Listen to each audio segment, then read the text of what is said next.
نحمده ونصلي على رسوله الكريم اما بعد فاعوذ بالله من الشیطان الرجیم بسم اللہ الرحمن الرحیم۔ میرے عزیز محترم بھائیوں، بزرگوں اور دوستو، اللہ کے رسول صلی اللہ علیہ وسلم کتنے پیارے، کتنے نرم، کتنے شفیق معلم تھے۔ آپ صلی اللہ علیہ وسلم صحابہ کے ساتھ مسجد نبوی کے اندر بیٹھے ہوئے تھے تو ایک اعرابی آ کر بیٹھا اور تھوڑی دیر بعد مسجد سے وہ واقف نہیں تھا، نہ ہی شریعت اور دین کو جانتا تھا، تو ایک کونے میں گیا اور وہاں پر پیشاب کرنا شروع کر دیا۔ صحابہ نے دیکھا اور اس کو روکنے کی کوشش کی۔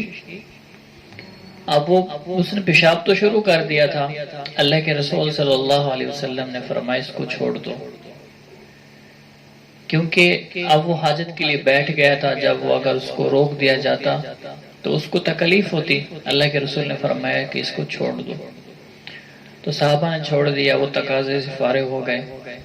تو اللہ کے رسول صلی اللہ علیہ وسلم نے ان کو بلایا اور فرمایا یہ مسجد اللہ تعالیٰ کا گھر ہے اور اللہ عظمتوں والے ہیں، اور جو عظمتوں والے اللہ ہیں ان کے گھر کے اندر اس طرح پیشاب نہیں کرتے، اور فرمایا کسی کی بھی عبادت کی جگہ پر پیشاب نہیں کرتے۔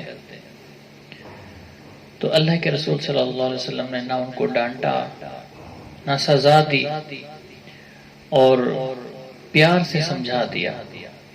تھوڑی دیر وہ بیٹھا، پھر وہ جانے لگا تو اللہ کے رسول صلی اللہ علیہ وسلم نے اپنا ایک سوٹ ان کو ہدیہ کر دیا۔ جب وہ جانے لگا تو پیدل تھا، پیدل جانے لگا تو اللہ کے رسول صلی اللہ علیہ وسلم نے پوچھا سواری ہے آپ کے پاس؟ کہا کہ نہیں۔ اللہ کے رسول صلی اللہ علیہ وسلم نے ایک اونٹ دے دیا اور فرمایا یہ لو، یہ آپ کو ہدیہ ہو گیا۔ اور وہ اس نے سوٹ پہنا اور اونٹ پر بیٹھا اور اپنی قوم کی طرف چلا۔ اللہ کے رسول صلی اللہ علیہ وسلم کا یہ حسن سلوک، یہ پیارا برتاؤ دیکھ کر وہ گیا۔ جب وہ اپنی بستی پہنچا تو پھر زور سے پکارا اپنی بستی والوں کو، میرے بھائیوں، میرے چچا، میرے ماموں، ادھر آؤ، ادھر آؤ، ادھر آؤ۔ جب انہوں نے آواز سنی وہ سارے جمع ہو گئے اور ان کو پھر بتایا اپنا قصہ کہ وہ اللہ کے رسول ایسے پیارے ہیں، کہ ایسے حسین ہیں، ایسے حسن سلوک والے ہیں۔ تو انہوں نے کہا کہ ہم جا کر دیکھتے ہیں۔ 300 آدمی وہاں سے آیا اور اللہ کے رسول صلی اللہ علیہ وسلم کو دیکھنے کے لیے، کیونکہ اللہ کے رسول صلی اللہ علیہ وسلم مسجد نبوی کے اندر تھے اور مدینہ میں، مکہ سے مدینہ تشریف لے آئے تھے، تو نیا نیا اسلام پھیل رہا تھا۔ جب انہوں نے دیکھا اور اللہ کے رسول صلی اللہ علیہ وسلم کے حسن اخلاق کو دیکھا، 300 کے 300 آدمیوں نے کلمہ پڑھ لیا۔ تو میرے اور آپ کے حبیب نے فرمایا یسرو ولا تعسرو، آسانیاں پیدا کرو لوگوں کے لیے، آسانیاں، مشقتیں نہ پیدا کرو لوگوں کے لیے، مشقتیں نہ پیدا کرو لوگوں کے لیے، آسانیاں پیدا کرو۔ اور اسی طرح ایک دوسرا واقعہ آتا ہے، ایک عورت تھی ام جمیل ان کا نام تھا، بوڑھی تھی، ان کی ایک بیٹی تھی۔ اللہ کے رسول صلی اللہ علیہ وسلم گلی سے گزرتے تو وہ نعوذ باللہ وہ کیا کرتی، مٹی وغیرہ ہوتی گھر کی، جھاڑو وغیرہ دیتی، وہ اللہ کے رسول صلی اللہ علیہ وسلم پر ڈال دیتی تھی۔ تو کئی دنوں سے انہوں نے ڈالا نہیں ہے، تو اللہ کے رسول صلی اللہ علیہ وسلم نے پوچھا صحابہ سے کہ وہ ام جمیل آج کل نظر نہیں آتی۔ صحابہ نے بتایا کہ وہ بیمار ہو گئی ہیں۔ تو اللہ کے رسول صلی اللہ علیہ وسلم نے فرمایا چلو چلتے ہیں کہ ہم ان کو پوچھ لیتے ہیں، عیادت کر لیتے ہیں۔ حضرت ابوبکر اور حضرت عمر رضی اللہ تعالیٰ عنہ ساتھ ہوئے، آپ ان کے گھر تشریف لے آئے، دروازہ کھٹکایا، ان کی بیٹی آئی۔ ان کی ماں بیمار ہوتی تھی تو بیٹی ان کی تیمارداری کیا کرتی تھی۔ جب انہوں نے دروازہ کھولا اور دیکھا کہ آپ صلی اللہ علیہ وسلم کے ساتھ حضرت ابو بکر اور حضرت عمر رضی اللہ تعالیٰ عنہما بھی ہیں. تو ماں کو جا کر کہا کہ جو جس پر آپ کوڑا کرکٹ ڈالا کرتی تھیں وہ آئے ہوئے ہیں اور دو ان کے ساتھ ساتھی بھی ہیں، آج وہ آپ کا گلا گھونٹ دیں گے. آپ ان پر ظلم کرتی تھی، آج وہ اپنا بدلہ لینے آئے ہوئے ہیں. تو ماں بھی ڈر گئی، بیٹی بھی ڈر گئی. تو اللہ کے رسول صلی اللہ علیہ وسلم نے فرمایا ڈرو نہیں.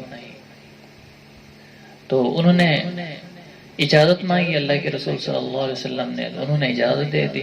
اللہ کے رسول صلی اللہ علیہ وسلم آئے اور کہا کہ آپ کا کیا حال ہے؟ میں نے سنا ہے آپ بیمار ہیں، میں تو آپ کی عیادت کے لیے آیا ہوں، آپ ڈرو نہیں، میں نے آپ کو معاف کر دی ہے. جب انہوں نے اللہ کے رسول صلی اللہ علیہ وسلم کا یہ حسن اخلاق دیکھا، پھر وہ بڑھیا کہنے لگی او اللہ کے رسول، واقعی آپ اللہ کے رسول ہیں اور مجھے کلمہ پڑھا دیں. تو میرے عزیزو، اللہ کے رسول صلی اللہ علیہ وسلم کیسے حسین و جمیل اخلاق والے تھے، کیسے بہترین اخلاق والے تھے، جس کی اللہ خود گواہی دیتا ہے اِنَّكَ لَعَلَىٰ خُلُقٍ عَظِيمٍ، میرے حبیب تیرے عظیم اخلاق ہیں. اپنے دشمنوں کو بھی معاف کر رہے ہیں. طائف کے اندر آپ کو پتھر پڑ رہے ہیں، آپ کا جسم لہولہان ہو رہا ہے، ان کے لیے دعا کر رہے ہیں. غزوہ احد کے اندر آپ کے دندان مبارک شہید ہو گئے، آپ کو زخم آئی، چوٹ لگی، اللہ کے رسول صلی اللہ علیہ وسلم ان کے لیے بھی دعا کر رہے ہیں. اللہ کے رسول صلی اللہ علیہ وسلم نے حسن اخلاق کے بارے میں بتایا. جو حسن اخلاق سے پیش آئے گا لوگوں سے، ایک شخص ہو وہ سونا صدقہ کر رہا ہو، لوگوں کو سونا تقسیم کر رہا ہو. ایک وہ شخص ہے جو لوگوں سے اچھے انداز سے، خوش کلامی سے پیش آتا ہو، اچھے اخلاق سے پیش آتا ہو، نرمی کے ساتھ پیش آتا ہو اور کسی کو تکلیف نہ دیتا ہو. تو اللہ کے رسول نے فرمایا اچھے اخلاق والا اس سونا صدقہ کرنے والے سے اعمال میں بڑھ جاتا ہے. دوسری حدیث میں فرمایا ایک شخص قیام اللیل کرتا ہے، رات کو نفلیں پڑھتا ہے ساری رات، دن کو روزہ رکھتا ہے، دن کو روزہ رکھتا ہے اور رات کو قیام کرتا ہے، نفلیں پڑھتا ہے، لیکن اچھے اخلاق والا اس سے آگے بڑھ جاتا ہے. سبحان اللہ، کہ ہمیں اچھے اخلاق اپنانے چاہیے. اللہ کے رسول صلی اللہ علیہ وسلم نے کتنی پیاری پیاری باتیں ہمیں سکھائی ہیں. اللہ پاک ہمارے بھی اچھے اخلاق کر دے. اور میرے عزیزو، آخری درخواست یہ ہے کہ ان اچھے اخلاق کو سیکھنے کے لیے اللہ کے راستے میں نکلیں، تبلیغ میں نکلیں. اللہ کے راستے میں نکل کر لوگوں کو بھی اللہ کے رسول صلی اللہ علیہ وسلم کی دین کی دعوت دیں، خود بھی دین پر چلیں، اوروں کو بھی دین کی دعوت دیں.